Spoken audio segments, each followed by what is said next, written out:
Are you ready for the mayhem? Hosted by Mike, the Big Cheese.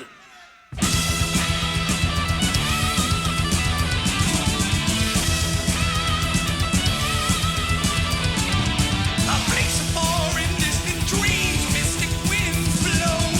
Midtown birds of prey to war, raid each other's shore. Wizards and warlocks battle by night. One survives by cunning and might. Take what you can by sword and saber. Just reward for perilous labor.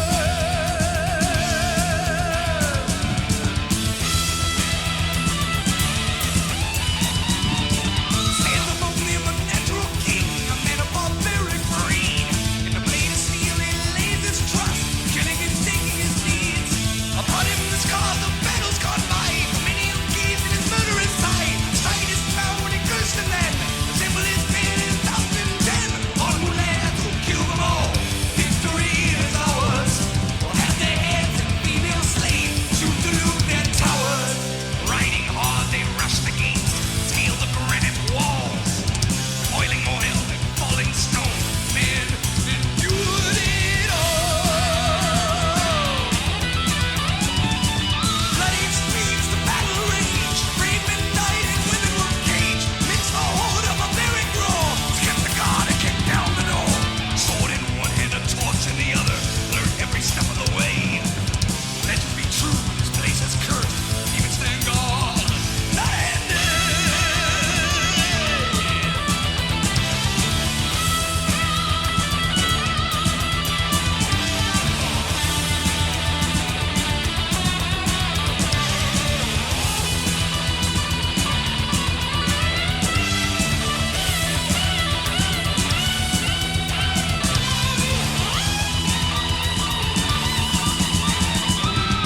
Living hell, cloaked in black, three ungodly hosts. Upon the dais, the ball of light, which guides them to their births. Blast of hell, striking cobra, hit the altar and knocked it over. Shattered in a silver shower, the priests of hell have lost their power. Up the stairs, the golden door, the queen awaits within. A naked body, close to his, the prize is won again. And as she yields to his force, his mind drifts on the future world. Future world. Future world.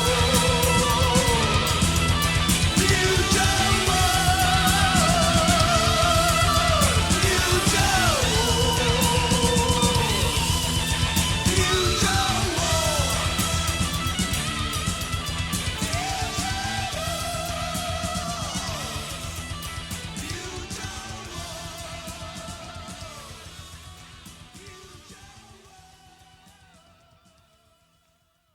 All right, welcome back to the Heavy Metal Mayhem Radio Show. It is Sunday, January 25th. It's a snowy, blizzardy day here in New York City.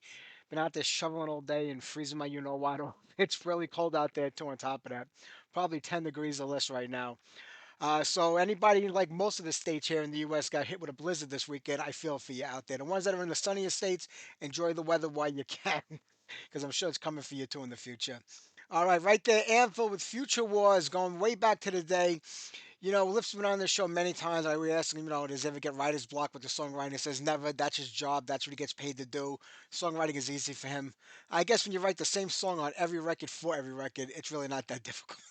I couldn't tell one Anvil song apart from another over the last 20 so years, but I'm guessing, because I'm on a 2 year streak, we're going to be getting a new record sometime by the end of 2026. Hey, well, listen, we got a great show for everybody tonight. Ben Blaauw of Highway Child and Heloise is on tonight's show. We'll be talking to him in about a half hour or so. We'll get on as much music as we can between now and then. It seems like Francis Buckholz from the Scorpions passed away this week of cancer. He was with the band from like 73 to like 93, I think. About a good 20-year run with the band in their prime heyday of, heavy metal also. And I remember they fired him, I think, in like 93. Something with the money. I don't know if he was laundering money or filtering money out of the band's pockets, but there was like $5 million missing, and the government was saying he didn't pay taxes on some money. I don't remember the whole story, but it's all irrelevant now. He's passed on. So let's play a little Scorpions for everybody tonight. Here's another piece of meat.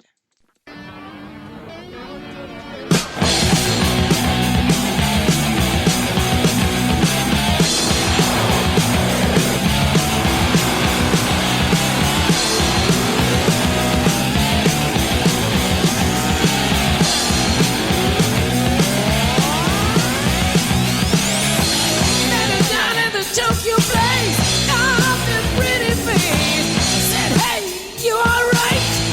So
to see our bright stars.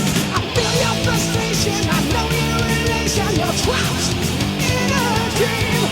A glass cage around you, but now that I found you, I'll set it. That's set you free. We're on the loose, and we can't stop time. No time to lose. I'm yours tonight in your room.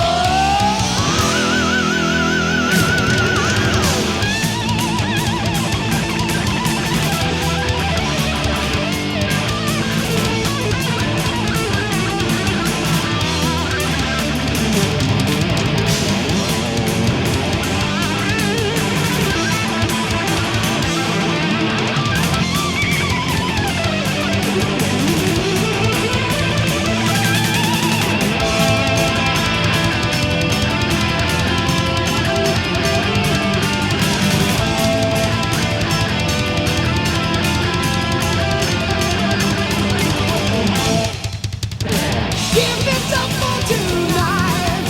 Don't even care if it's wrong and like die. This is gone too far. Left to say our blind stars. We're on the loose and we can't stop time. No time to lose. Oh, I'm yours tonight in your home. We're on the loose and we can't stop time. No time to lose. One lost tonight in your love.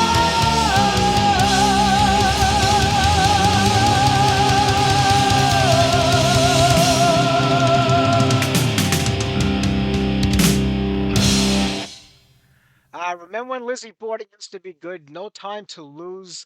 I mean, I don't know what he's doing musically these days. It sounds like it's a cross between Nine Inch Nails and Marilyn Manson. Sounds nothing like the Lizzie Borden of the 80s or even the 90s for that matter. I mean, even with some of the later records sounded better than this shit that he's coming out with now.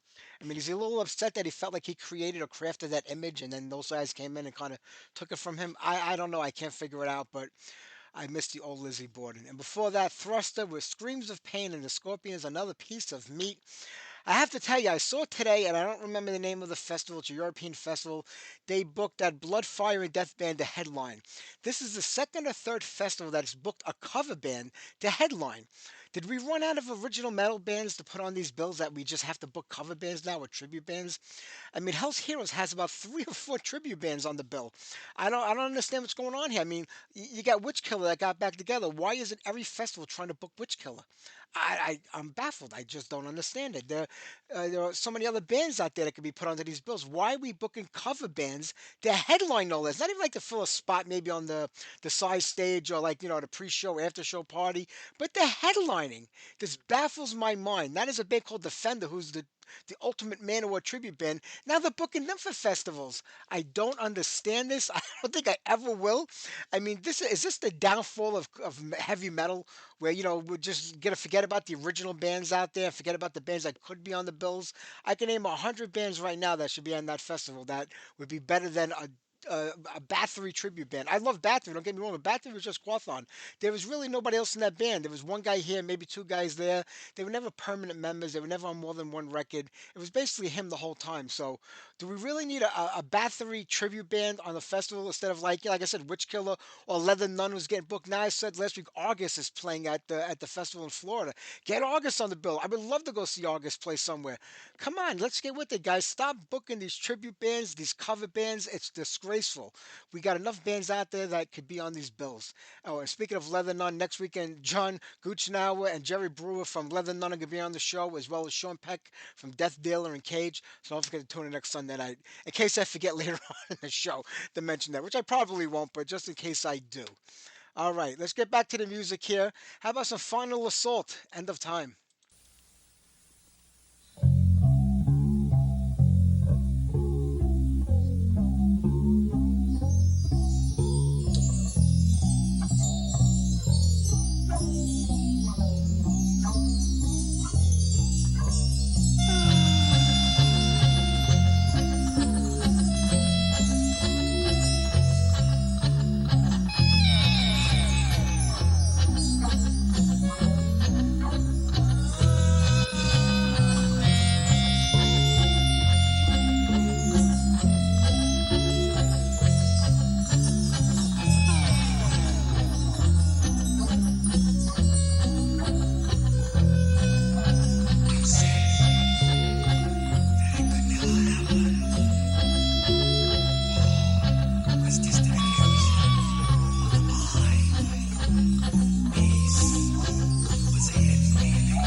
My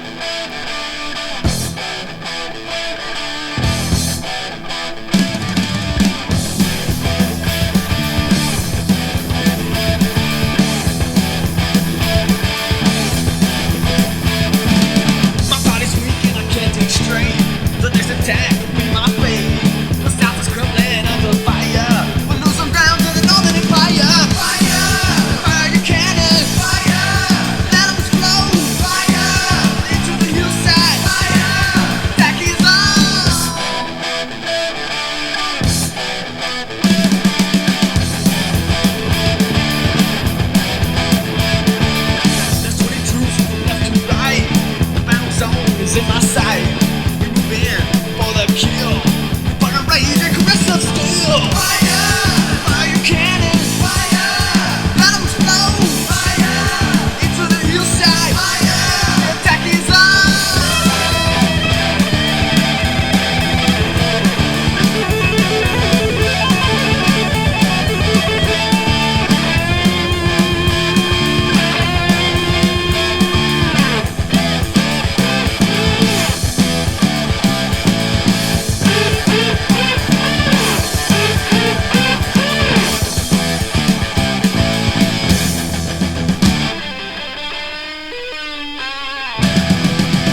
right, Obsession. Only the strong will survive. Fine Connecticut metal, in my opinion. Rock Brigade with The Attack is on. Max Planck, Everywhere is Nowhere, and Final Assault. I forgot how great that record was. With End of Time. We're going to get the interview with Ben in a few minutes. We'll do one more set of music. I saw that Gene Simmons and Paul Stanley were inducted into the Songwriter Hall of Fame. No Ace Frehley, no Peter Criss, and he just had this big thing where he said Peter Criss really didn't write Beth. It was Sam Penridge. But you know what?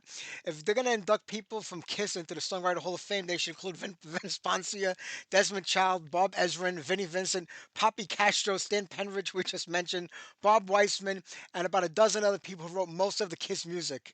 That Brian Adams, no less. Two songs off Creatures of the Night. I mean, those people should get inducted with Gene Simmons and Paul Stanley. And like Gene Simmons talks a lot of shit. That's just who he is. Especially about Ace and Peter not playing on a lot of the records because they were too drunk, high, or they just couldn't do it. They weren't qualified enough to do it. But when you think about it, Gene Simmons didn't play on about 15 or 16 songs on all the different Kiss records. And his answer was, well, other people helped write those songs and they had a better feel for it than I did. You're the bass player of the band. You're supposed to play the bass on it no matter who wrote the song and has a feel for it. That's your only job is to play bass. Then there were a couple of songs that said he couldn't play because he had just broken up with Cher and he was heartbroken or whatever. What the fuck is going on here when a grown man is heartbroken and he can't play in his band's music? Something is definitely not right there. I don't know. Okay, you know what? Last week the guys were talking about Phantom Warrior in the chat. This week Christian wanted to hear Phantom Warrior. So let's do a back-to-back demolition segment. It's been a while, so we'll do Phantom Warrior from one of their demos, and then we'll do some Jackhammer, which is pre-Whiplash. Whiplash have a new record out that is about to come out. I really don't really have much interest in it. They haven't put a record out since 2009. And the funny thing is that they've been active this whole time, playing shows, doing other stuff. What's the 18-year wait to put out a record of new music? I just don't get it, but it is what it is. So here you go, Phantom Warrior, Take No Prisoners, and we'll follow that up with Jackhammer, Satan Will Fall.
off. The first Jackhammer demo, Lethal Injection, from back in 1983. I forgot what fanzine I had bought at that time. There was an article about the band in there, or just maybe a demo review. And I reached out to him and I bought a copy of it.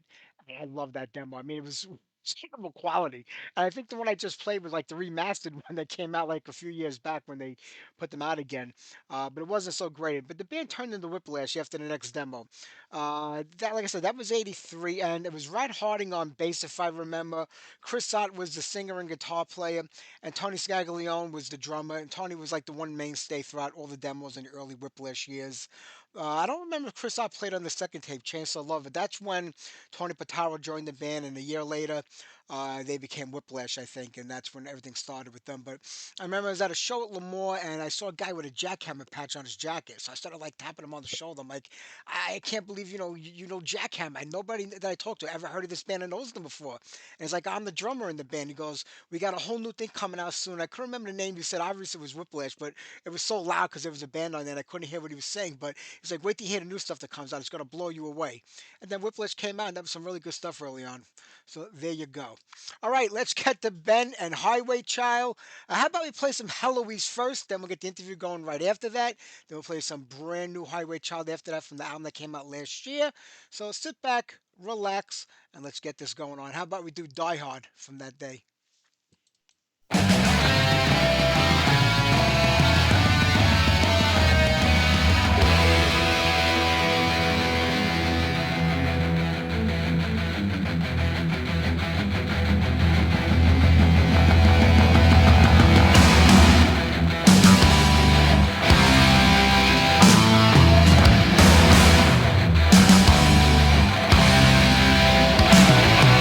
On a field of honor.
die hard. He wants to die hard. We'll revere your name. We'll fight in your name. We'll revere your name. We'll revere your name. We'll fight in your name. We'll revere your name. We'll revere your name. We'll fight in your name. We'll revere your name. You just have to. You're supposed to. You just ought to.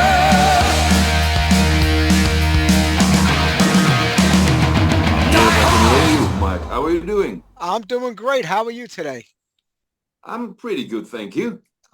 Listen, it's a pleasure to talk with you. I mean, I've been such a big fan, of Highway Child and Heloise. I mean, 45 years it's been since Highway Child formed. It's incredible. Yeah, that's quite some while, but of course we're back. I managed to, yeah, I lost the video, but I got it back. Okay, we're Uh, good. but Eh, yeah, You did get it back together for sure. And what a great record you put out last year with Rat Race. I mean, it brought me back to the early days, but yet it felt like a new band and a new album. well, thank you so much. It's just what we intended. Going back to the old days, nothing fancy or new or modern, just some old-fashioned hard rock. And you accomplished that. And the new band, I mean, you and Ernst have been together for a very long time, more than most married couples have been together, playing on and off in bands. And this is a little bit of Heloise and Highway Child mixed together, this new lineup. Yes, it's actually it's very complex. The thing is, we had a band named Highway Chow first, back in the late 70s, early 80s. And that was with, at one point, Martin Mens, Ernst vanEy on drums, different bass players, lots of different guitar players, and Armand van der Stichel on the vocals. He was from America originally. And then Highway Child split. Ernst, the drummer, and I left, and we started a new band called Eloise. We got the bass player and the guitar player from a band called Lemming, which was a sort of a horror rock, shock rock band. And we got Stan Verbraak, Stan, our singer from Zebra, which was very melodic rock. And that's how we got to the mix of melodic stuff and real heavy stuff that Heloise turned out to be. Well, Heloise played for about 3 years. We made some records and we toured, and then it was over already. Actually, the first period was only from 84 till 87. And then we all started doing other stuff, and we had some reunions, sometimes tours, sometimes an album, sometimes just one gig. And well, that was fun most of the time. And then a few years ago, I got a phone call from Stan Verbraak. He had joined Highway Chow, which was resurrected by the original Martin Mens, the guy who made up the band the first time too. And he got Stan in the band. He got Ernst in the band, who was in both Highway Chow and Heloise. And he got Marcel Remeus, the bass player of Heloise, in the band. And the guitar player they had playing then quit, wanted to do something else. And I got a phone call from Stan, who said, Ben, we don't think you want to do this, but if we don't ask you, we'll never forgive ourselves. Would you like to join the band again?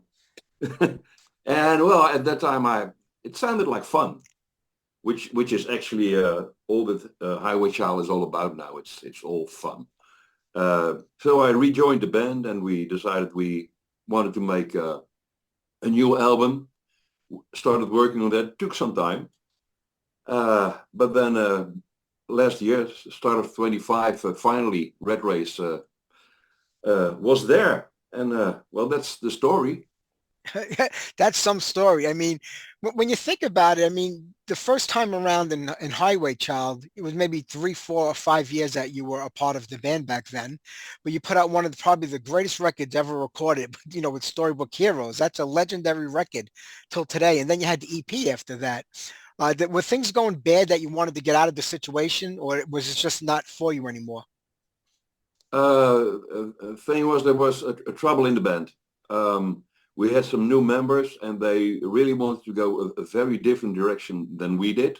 Ernest and I, we really want to go into the quite heavy metal-like stuff, what we called metal in that days, in those days. Yeah, Of course, now it's soft, but then we call it metal. And it's the true. new members, they were more into the poser, girly, uh, that kind of stuff. And it didn't quite, we didn't get out of that. And then at one point, we just clashed, and Ernst and I left the band, and the other guys kept the name, and we started a new band. That was it.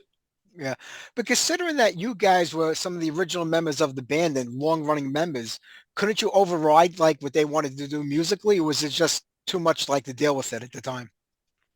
It was too much of a deal. And if you have to argue every time about all your ideas, it's not fun anymore, and the good atmosphere was just gone. Yeah. I think of the early 80s and, in the Netherlands and around the Holland area, there was Horizon. There were quite a few bands that were coming out in the early 80s, more towards the mid 80s when there was a lot more bands that took place in that area.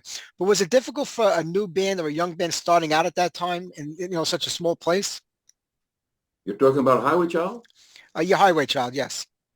Well, it was, we really wanted to get somewhere, but at the time we were like amateurs. We all had like jobs or at school even, and but we were go-getters, and I know our rehearsal room was an old bunker from the Second World War, Wow.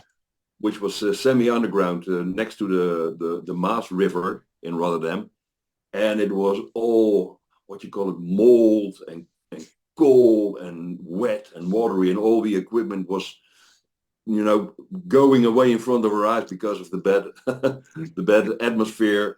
But we went there every week, and the thing is, because it was a concrete bunker, nobody here heard us, so we could practice every time, anytime we wanted, as long as we wanted. And if we wanted to play till the middle of the night, we could, and of course we did because we were young, and it was great fun, and we were very serious. And after the rehearsal, we always went to a little pub on the other side of the street, and that's where our first gig was.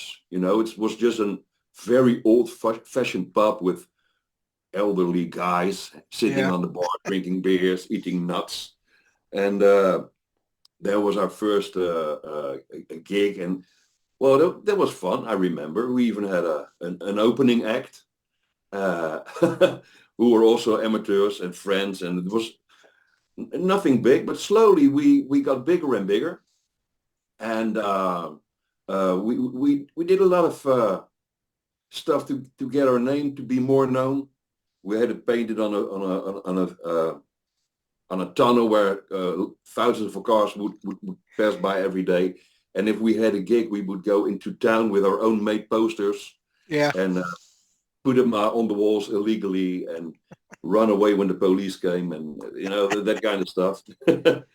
And at one point we have an annual holiday that's called, now it's King's Day. It used to be Queen's Day, and it's huge in Holland. Everybody goes out and has fun, and all the bands are playing. And Martin, the founder, he managed to get the very best place in town every year. So he had to go in a sleeping bag in front of the town hall early in the morning to get the first place. He did it, and every year we were on this big square in Rotterdam, and that's how our fame started. Yeah. Were there enough people, enough metalheads around at that time to fill up a club, or was it still a very young scene just starting out? Because it was the early 80s. There was a small scene, but it was a close scene, and uh, everybody would go and see all the bands. And you'd hang out in your clubhouse every week and listen to Saxon and Iron Maiden and Judas Priest and that kind of music, and drink lots of beer. Uh, well, that kind of stuff. And then, of course, in that clubhouse, we also had a gig and, uh, well, that kind of stuff, yeah. Yeah. But there were plenty. Yeah, of course, some starting motor gangs. There was you call it a bike gang or a motor gang? Yeah. We call it a biker gang here. A biker gang, yeah. Yeah. So we had some of those, and some of them were really, well, quite heavy. You didn't want to get in a fight with them, but because we played the heavy music, we were accepted. Yeah.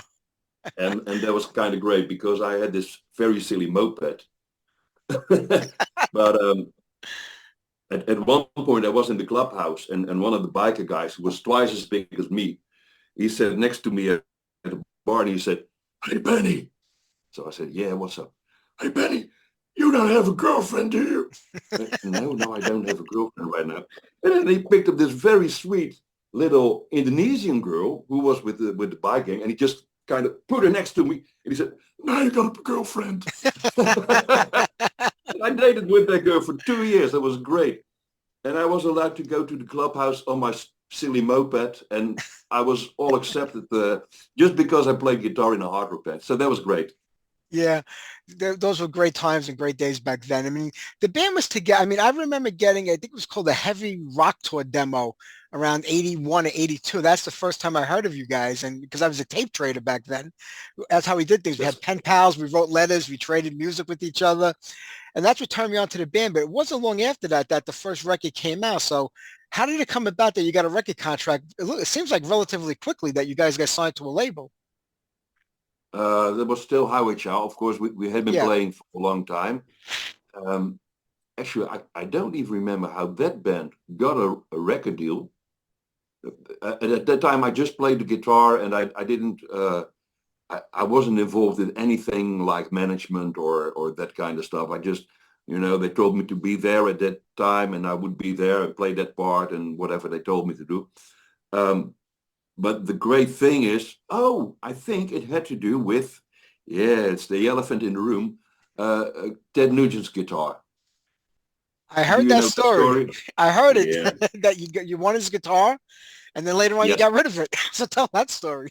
Yeah. Well, it was fun. We had this. Maybe you heard of him, Alfred Lagarde. Yes.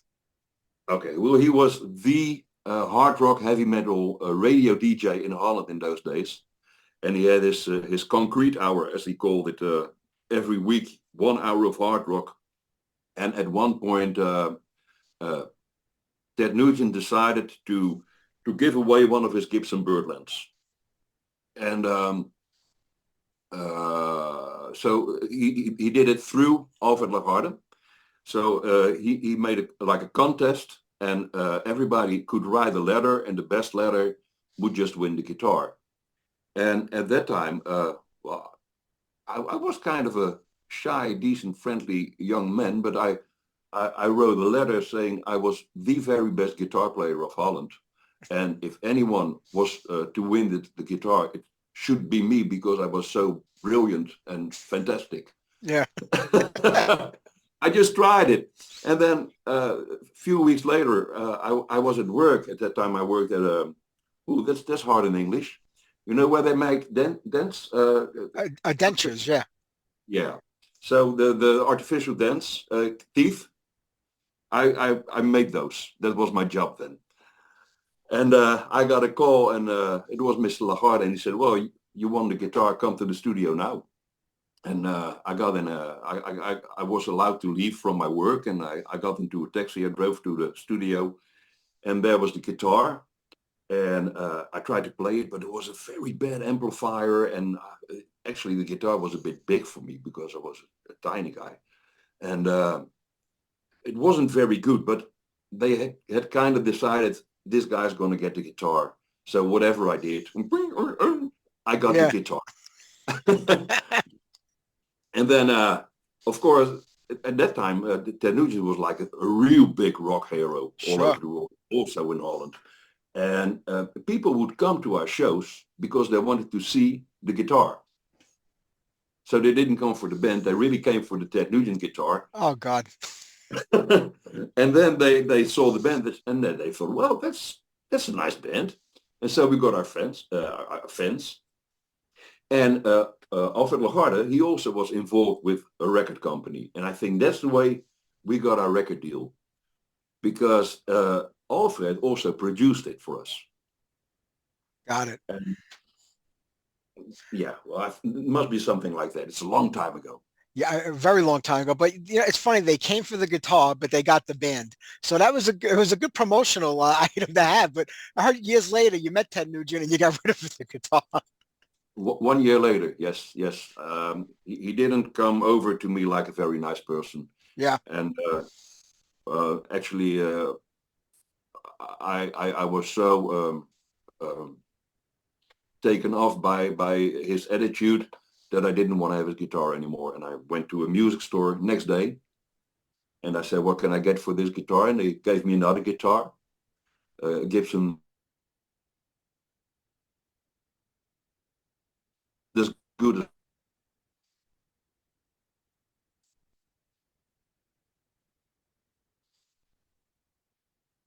I played for a little while with the tube amplifier, and then one time at a gig, a bit of smoke came out, and then it started burning. It just blew up. The amplifier blew up. There was nothing left of of the whole story except for the story, which is still running. well, Highway Child comes to an end. You have Heloise now.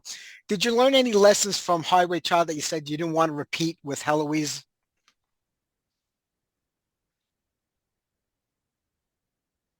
I don't know. I don't even think so because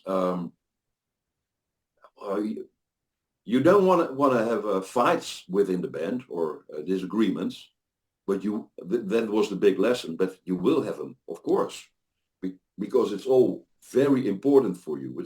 At that point, it was our life, and you really wanted to succeed, and you all have slightly different ideas. So there will be struggling and discussions and stuff. So, and Highway Child was fun as long as it lasted. Well, maybe don't ever take guys from Amsterdam in your band anymore. We were from Rotterdam, and there is between Rotterdam and Amsterdam we have some friendly competition. Like Got it. many towns or cities that are close together. So that kind of stuff. I completely understand that.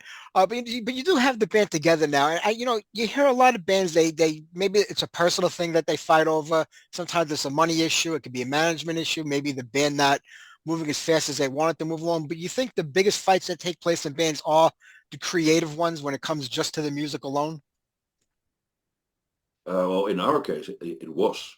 And, especially now with the new Highway Chow, it's all very different because we've reached a certain age and we don't have the slightest illusion that we're going to make it or get big or anything. Of course, we're just middle-aged men having fun together, and we're having lots of fun together, making music as good as we can.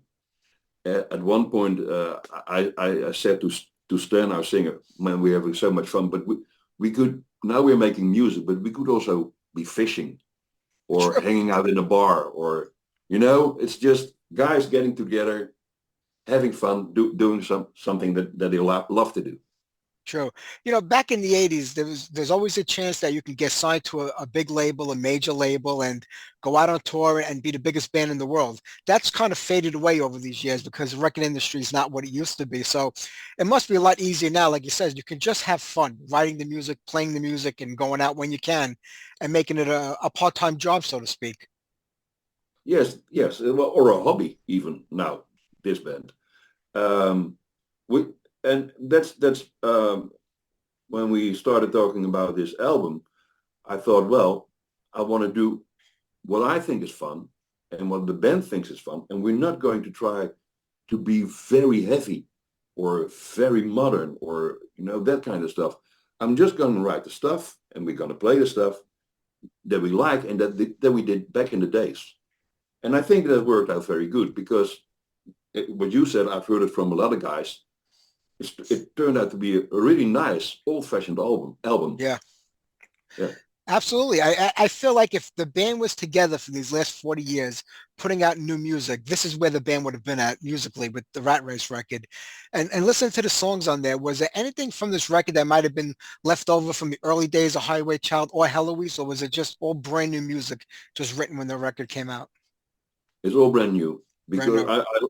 I like to work conceptual, and I also I wrote almost the entire album. Um, I also like my parameters. Is that a good word? Yeah. So you've got this guitar player who's good at that. You got a drummer who's good at that. You got a great singer. So let's make a lot of space for the vocals. And you want a fast song, you want a slow song, you want a ballad, a shuffle, and Yeah. that's how I wrote it. So to have a nice, coherent thing that fits together. It's true. Is Heloise like officially over, or is it something that you could always go back to? Because most of the members of Highway Child today are members of Heloise that have been over the years. So is that something you want to revisit, or just maybe focus on Highway Child right now? We're definitely focusing on Highway Chow. And that's because Heloise only really existed for 3 years. And in those 3 years, those were the most important years of our lives.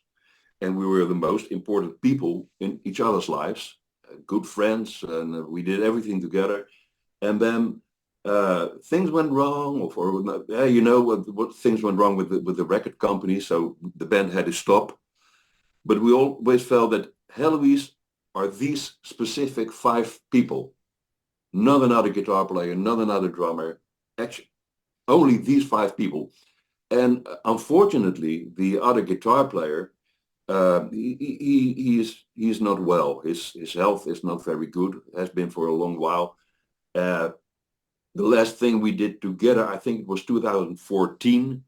We had a one big last gig in Holland with a DVD made and all very nice, but it was almost too much for his health. And we thought after that we don't want him to bring himself in jeopardy or get Yeah. sick or whatever. And we also don't want anybody else in the band. So Heloise doesn't exist anymore. I completely understand that because when you think about Highway Child, especially in the early days, there were a lot of lineup changes. Guys came and went, kind of frequently. And it maybe takes away a little bit of the charm of the band because you don't know what the new guys are going to bring to it. But you're very certain about Heloise that if it's not the 5 of you, it can't be Heloise. And that's a hard thing to let go of sometimes with people. But I'm glad that you said if it isn't the 5 of us, it's not there. Well, that's how it is. And of course, Highway Joe had a lot of changes, and with every new member, the music changed slightly. And that's the thing that I like about how we live and listen to music in those days. There were bands like Rainbow and stuff, who also had a lot of lineup changes. Yeah. And we the listeners, Can hear it. we were so fanatical. Oh man, I love that drummer more.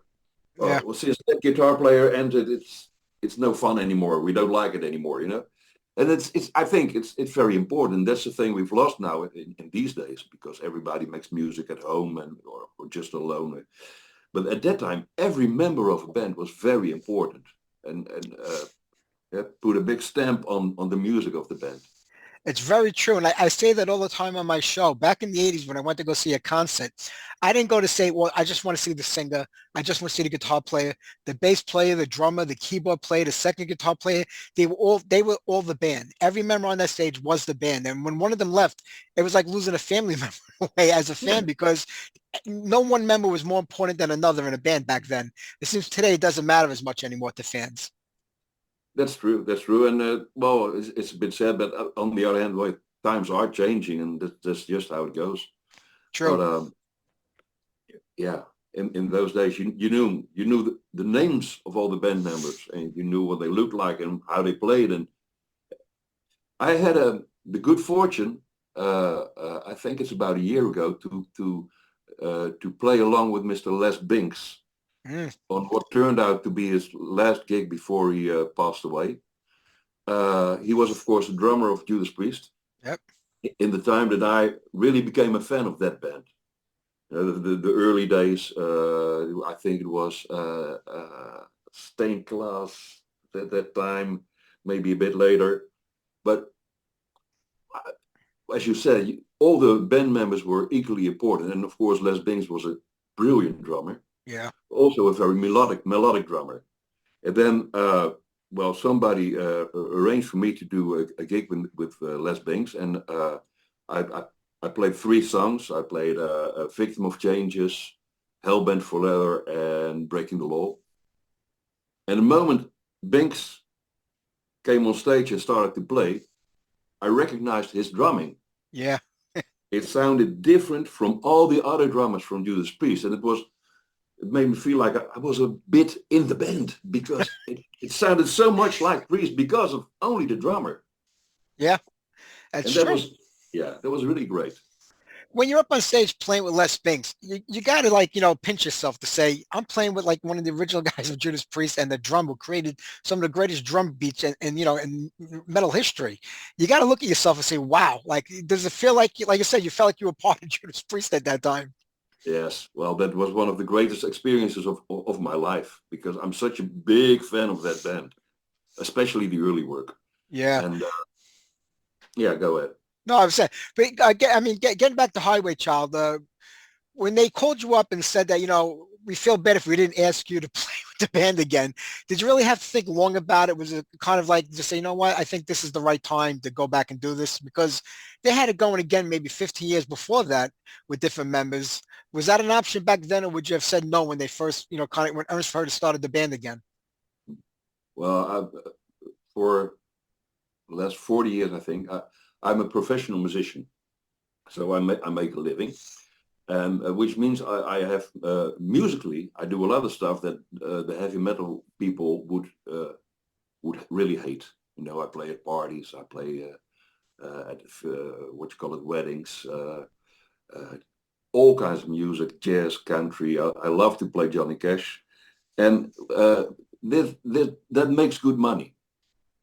So when I go out on a weekend day, on a Friday, Saturday, Sunday, I need to make an amount of money. Yeah. And Highway Chow at that time was already a bit of a hobby project. It wasn't, hard rock isn't really big anymore. Yeah. So they played like cafes also and little clubs, and there wasn't too much money. And at that point, for me, I just couldn't give up my job playing commercial music to go and play metal. But now times have changed a bit. I'm a bit older. I make money in some other ways, and we're going slowly going towards our pension. Yeah. So it's all that thing got a little less important, and I thought, well, what the heck? We'll just have fun, and that's what happened. Yeah, and that's what's important, having fun. I mean, after putting all this time and all this energy in, especially to your bands, you want to have a good time doing it. So now with Highway Child, the new record came out last year, almost a year ago, coming up real soon. Is there a new record in the works, or are you going to maybe just concentrate on doing shows here and there where you feel like, it's something that's worth your time to do? Because you're not just going to play randomly anywhere at any time. So do you look for festivals to get onto because it's one show and a big audience at one time? Yes, that's what we're looking for. We're not working on a new material currently because we all got a lot of different things on our heads, on our minds, and but sure, we are looking into the festivals, and that's more fun. We can do some shows, but as I said, hard rock isn't as big as it used to be, and Holland is, of course, a small country, so you won't draw huge crowds with one old band. So we have to do festivals. Yeah, that's what a lot of bands do today. They rather get on the festival because they do have jobs during the week. They have things they have to do, and they can fly in, do the show for a couple of days, and come back. And you really reach a large audience that time. But Highway Child has a name recognition. People know who the band is. So it's not like you're a new band starting up, even though you just rejoined again. It's a band with 4+ decades of exposure. That's true, yeah.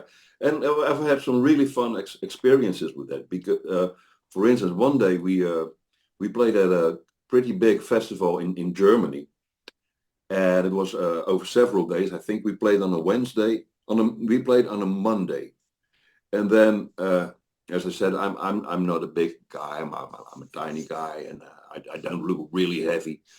And at one point, these real heavy dudes came walking up to me, uh, big tattoos, hair, everything. And they came up to me and they said, "Well, we're from Australia and we're playing with our very heavy band on Wednesday, but we came 2 days earlier because we wanted to see you. Yeah. Because when we were children, when we were very young, we had your album and that brought us into metal. And that was such a great experience. That's so wonderful. On the other people on the other side of the world who got Yeah. into music because of what we were doing. So that's great fun. That has to make you feel good, especially since, like, before we had the internet and people could reach out to each other and discover a lot of music that came maybe before them. Nobody knew what was going on. Nobody knew where Highway Child was, where Heloise was. Nobody had any idea because magazines weren't writing about the bands anymore, and you didn't know where to find them. Were you surprised that people were still so into these two bands when the internet came about all over the world, I should say?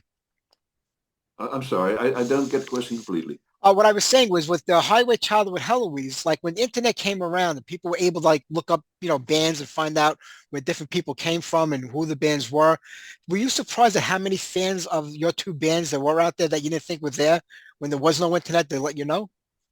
No, when the band rejoined Highway Chow, I wasn't in there yet, so I don't know Yeah. much about the period. What happened is on those first two demos, a lot of the songs that you guys recorded never appeared on any of the records, on the Highway Child records. But years later, I think there was a compilation release with those songs on there. Would there ever be a thought about taking those two earlier demos and maybe remastering them and putting them out there again for people to hear? Because a lot of those songs were never like properly recorded for an album. Well, actually, you got a point there. We did talk about it, and um, at that time it didn't seem like a very good idea. But it was also because we were concentrating on this Red Race, say, uh, concept.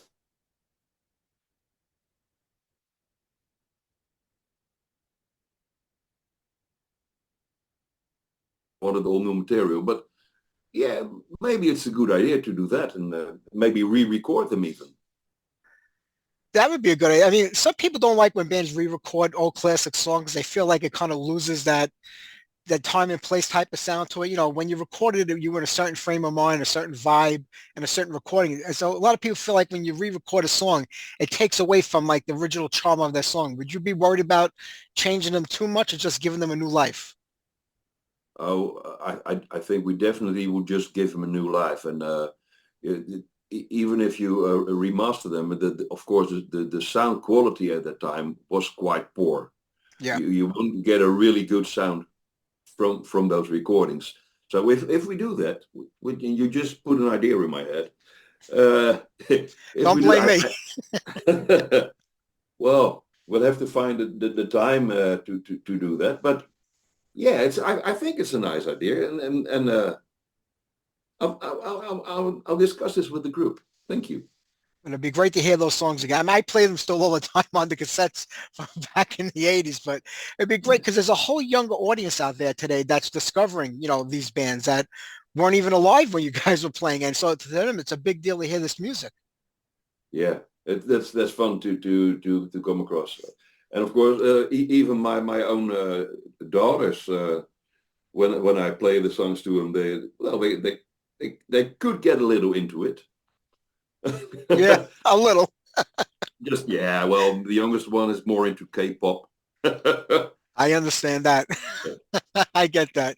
Hey, but Ben, there's only like 3 minutes left. They're gonna cut us off because they only give us 40 minutes on Zoom to do an interview. So it's been a pleasure talking with you today. I am such a big fan, and I hope one day you can make it here to the States in the USA to play one of our festivals here. It would be incredible to see you guys live, and I would fly to any state in this country to see it happen.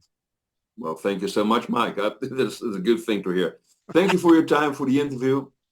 And it's been great fun talking to you. And I hope to see you sometime somewhere out. We'll make it happen. Well, I've been to Rotterdam a couple of times. I think we're going back there next year, so I'll have to reach out to you if we do.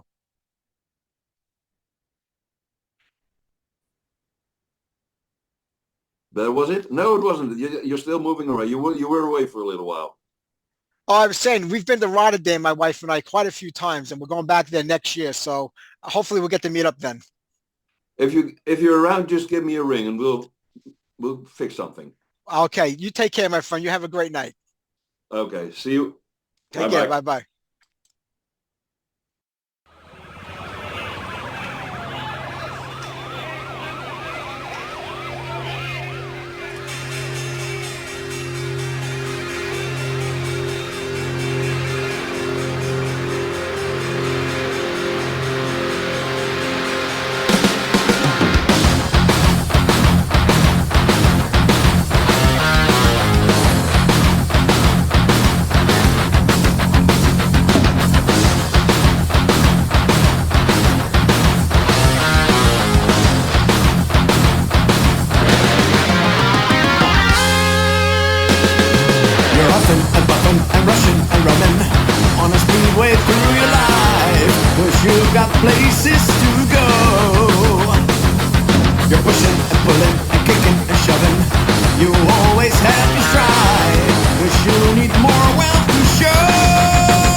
right, that was the title track of the latest Highway Chart Record from 2025, Rat Race. Ben was a really nice guy to talk to, and I appreciate him taking out the time to be on tonight's show. Thank you very much. We're down to like the last 25 minutes or so, so we'll get a few more tunes on there.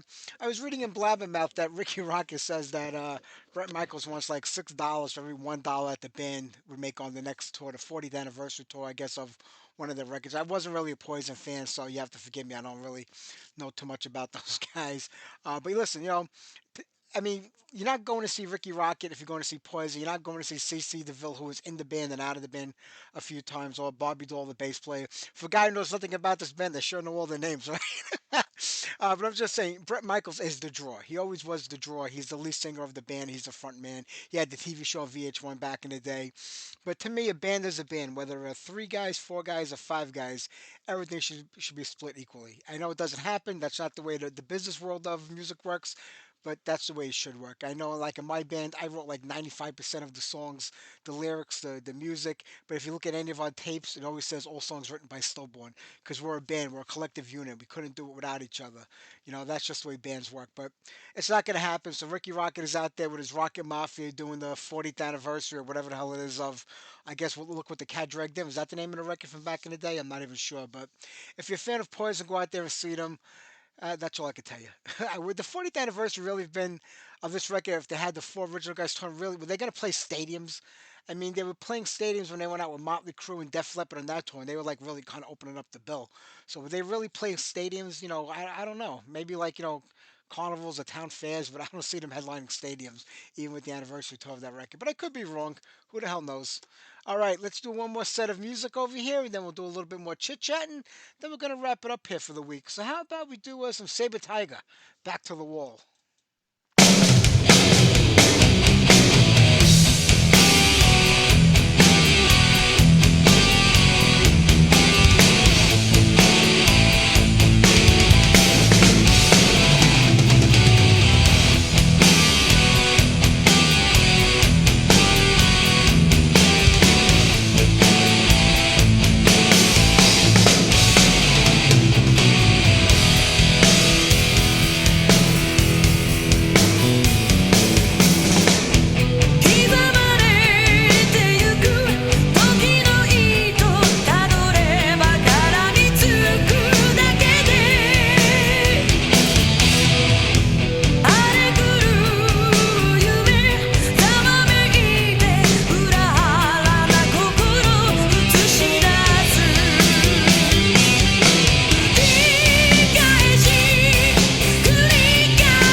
final show. I'm sitting here questioning my life of crime. My status cold, no thoughts in my mind. I await as my heartbeat races faster. The suspense is killing me.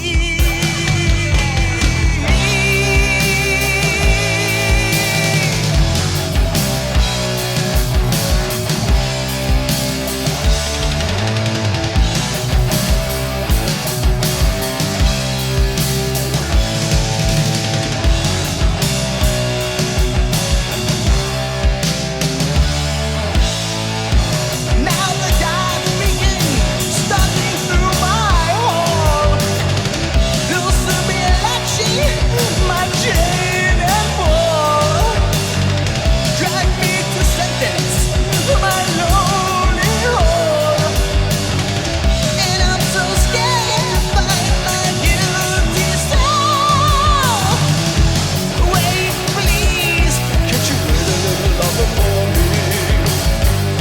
Please wait, stop and throw away the key.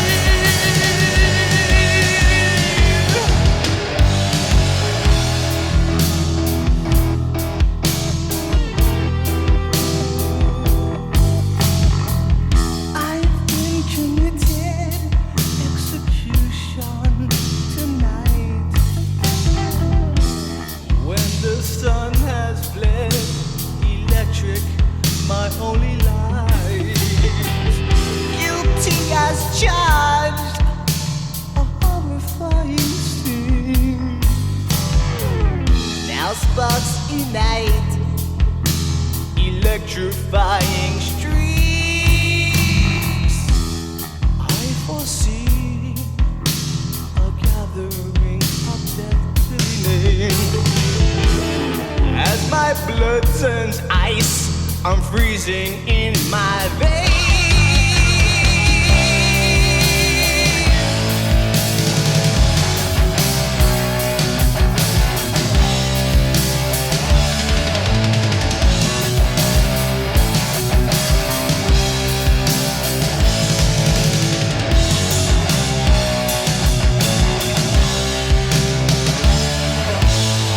I hear the night, feel the fright, hear the chimes.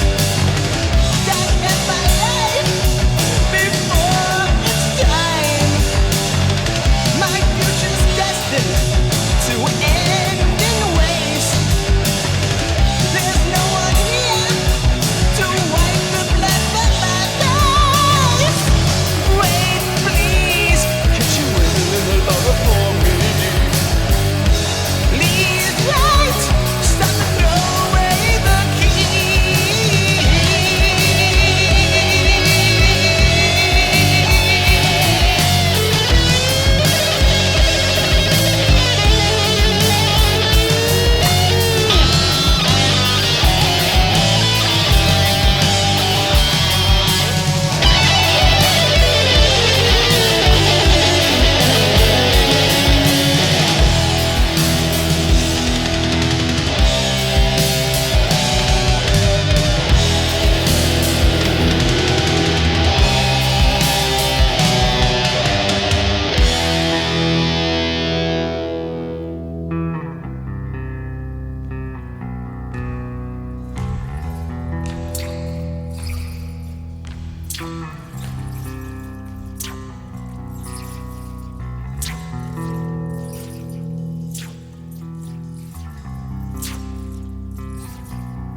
execute vengeance upon the heathen and punishment upon the people, to bind their kings with chains and their nobles with fetters of iron, to execute upon them the judgment that is written. Death for you, to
There you go, Explorer. Objection overruled. Guilty as charged. I wish they would get back together. They did for a little while. They did some of the festivals, then they kind of called it a day again. So I'm hoping that sometime in the future we'll get more Explorer. Before that, Kid Gloves with Feel the Fire. I love that EP. I've been looking for a member of that band for years to get on the show. I think I might have found a single as I was letting that song play. So I'm going to reach out and see if it's really her or not and get her on the show if I can. And before that, Saber Tiger with Back to the Wall. I want to thank Ben from Highway Child for being on tonight's show. I appreciate him taking the time out of his day to talk with us. Don't forget next week, John Guchnauer and Jerry Brewer from Leather Nun will be calling in live. Sean Peck from Death Dealer and Cage and the Three Tremors also on next week's show. It's a great way to kick off the month of February, right? Let's wrap it up here tonight with one more tune. How about we play Crank with Evil? Take care, everybody. Have a great week, and I'll see you next Sunday night.